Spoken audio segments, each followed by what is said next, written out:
Hey people, I'm home. Time to get some projects done. Well, we got a few parts waiting for me when I got home today. Let's take them out to the shop and see what they fit.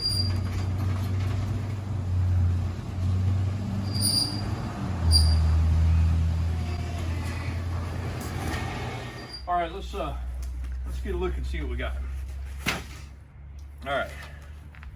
So these are pretty important when you start doing big tires. They help keep the bead on the rim. That's a pork chop.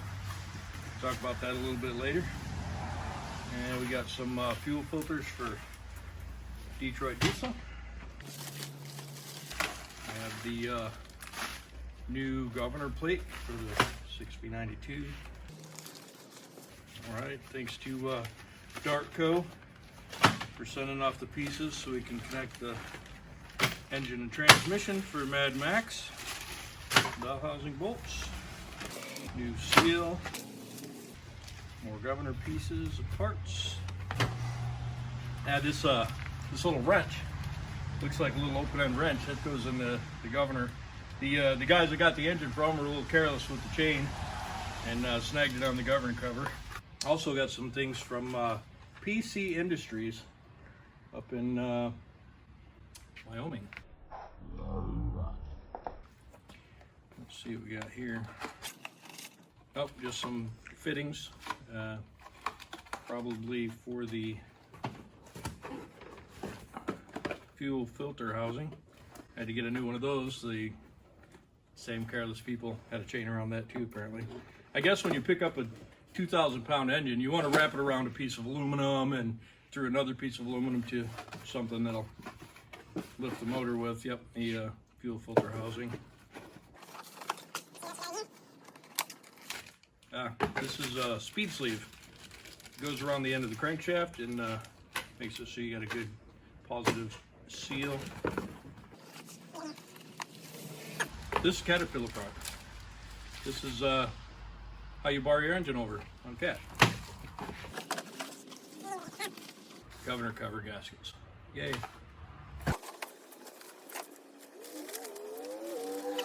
Detroit parts. This is the this is for the fuel line.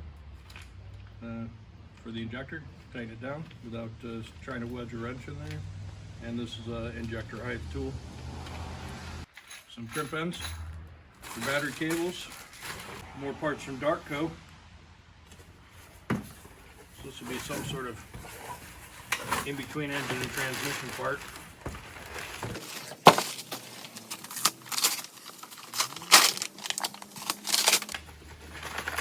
You got enough glue on that paper, that's for sure. All right, so this is flexible. Put it on with the rest of the pieces. And what do we have in here? Okay, it looks like the center flange and fasteners.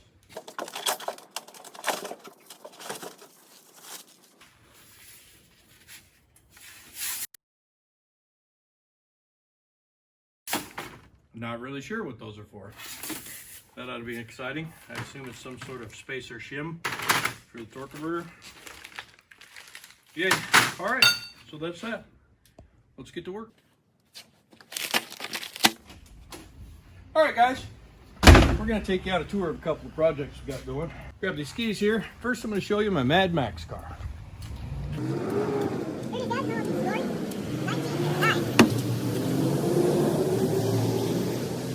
We're on a truck route, go figure out.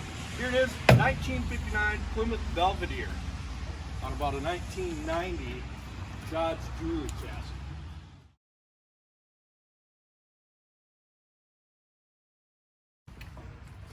Now, I didn't start this project.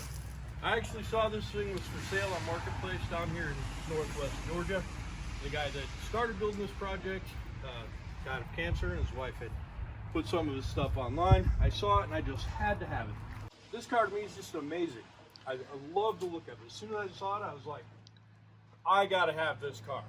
Anyways, the dream is 6v92 Detroit diesel, Allison automatic transmission, Jake brakes of course, 10-inch side pipes on both sides. this thing's got a roll hole. We're talking about some big flotation tires on the back, and maybe dualies on the front for steering, hold the weight up. Let's take a peek inside. This is where it gets interesting. Oh, just look at it. Isn't it amazing?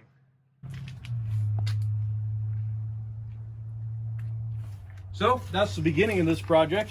Here in a little bit, we'll take you inside and show you what we're going to put in it for power. All right, what we got here is a 6v92TA. This thing makes about 350 horsepower, about 1,200 pounds of torque. We're going to attach it to this Allison HT740 automatic transmission. It's a 4-speed, and it's out of a garbage truck. We're going to put these two together and put them in Mad Max. Just look at the size of that thing. This thing weighs 850 pounds.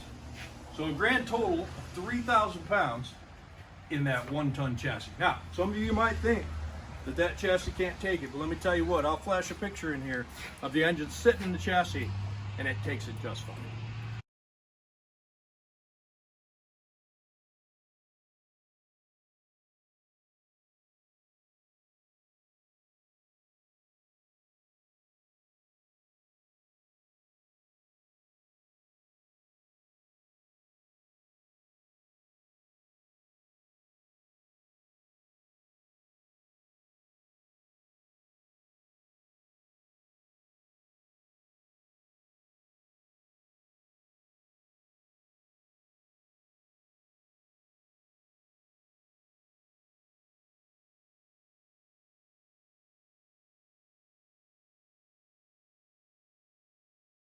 Okay, so I got the engine and transmission bolted together, torque converter bolts bolted up.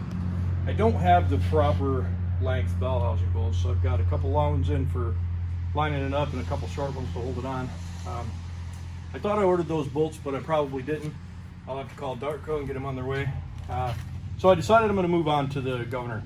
Now this is the new governor plate and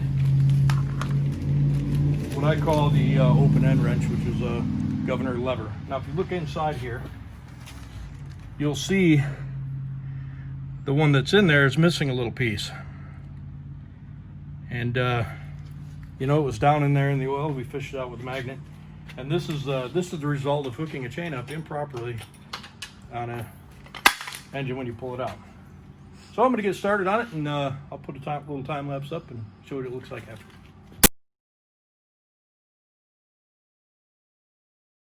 All right, so I got that taken care of. Here's the old piece, and if you want to look inside and see the new one, you see it's in there. It's all hooked up. It's working as it should. I'm about to scrape the gasket and install this new cover.